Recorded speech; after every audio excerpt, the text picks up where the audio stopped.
برادر عزیز سوال پرسیده که بسیاری وقت می شود که یعنی که دل من غمگین می شود و فکرهای بد از سر می آید. چیکار کنم که اینها از من دور شود؟ البته وقتی که انسان دل غمگین شد، ناراحت شد، دل چقدر یعنی بیخود شد، یگانه دوا و تبابت برای آرامی بخشیدن دل ذکر یاد خدا است. الا بذکر الله تطمئن القلوب. رب العالمین میگه فقط ذکر یاد خدا دل شما را آرامی بخشد.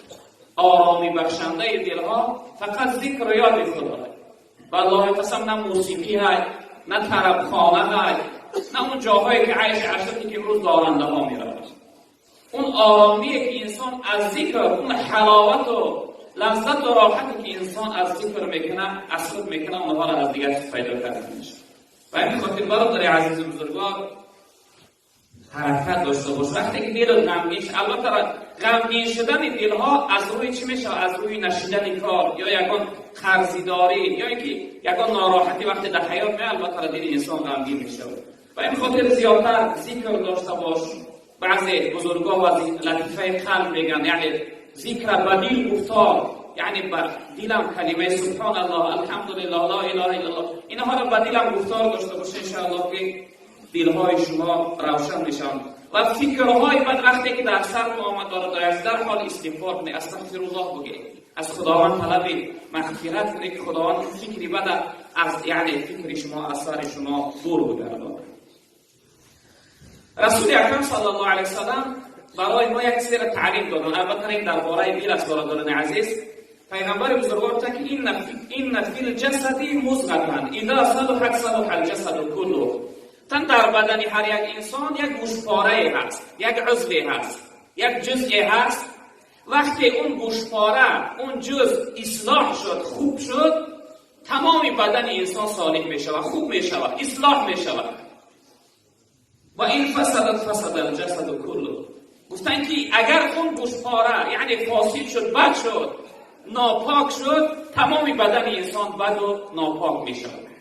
جناب پیغمبر میگه که الا و هی القلب، یعنی شما بگید این دل است. وقتی دل انسان صالح شد، دل انسان پاک شد، دل انسان خوب شد، جسم و بدن و انسان صالح خوب و پاک می شود. اما اگر یعنی که قلب انسان پاک و خوب نشد برادران، یعنی در فکر در دل دائم همین نیت بد کردی و قصد بد کردی و چیزهای بد محبت شدن در دل جا کردی، البته جسم و بدن طرف فاسد میکنه، بد میکنه، ناپاک میکنه، ناراحت و پریشان میکنه. به خاطر برای انسان قلبی سلیم، در آیت قرآن رب العالمین میگه یوم لا ینفع المال ولا بنین الا من اتى الله بقلب سلیم. روز قیامت روزی هست که اون روز نه مال و نه فرزند برای انسان فایده بخشیده نمیتونه، مگر اینکه انسان اون روز بدین پاکیزه، بدین خالی از یعنی شرک و کفر و نفاق و فسق و بدی ها رفته باشه. یعنی قلب سلیم، دلی پاکیزه، دلی صاف برای انسان در کار تا اینکه در روز قیامت به درد او بخوره، تا اینکه او را فایدهش باشه. حتی پیغمبر بزرگوار صلی الله علیه وسلم دائم دعا میکردن، دعاها داشتن جناب پیغمبر که اللهم ثبت قلوبنا علی دینک، ای پروردگار دلهای ما را ثابت بگردان، یا اینکه ای پروردگار میل خواهش دل ما را به سوی یعنی عبادت و بندگی و اطاعت خودت بگردان. حتی در یک روایت پیغمبر بزرگوار میفرمایند قلوب العباد بین اصبعین من اصابع الله، دلهای مردم در بین دو انگشت‌های پروردگار هستند. جناب پیغمبر گفتند یقلبها کیف شاء، کدام جانبی که بخواهد دلهای اونها را میلشون میگردونه. ببینید امروز بعض انسان یعنی در راه غفلت و گناه است، یکی میل دل او یعنی روی دیگر میگردد، دیگر جانب تاب میخوره، دیگر میبینی عبادتگر شد، پرهیزگار شد، خدا ترس شد، اهل مسجد، اهل طاعت عبادت شد.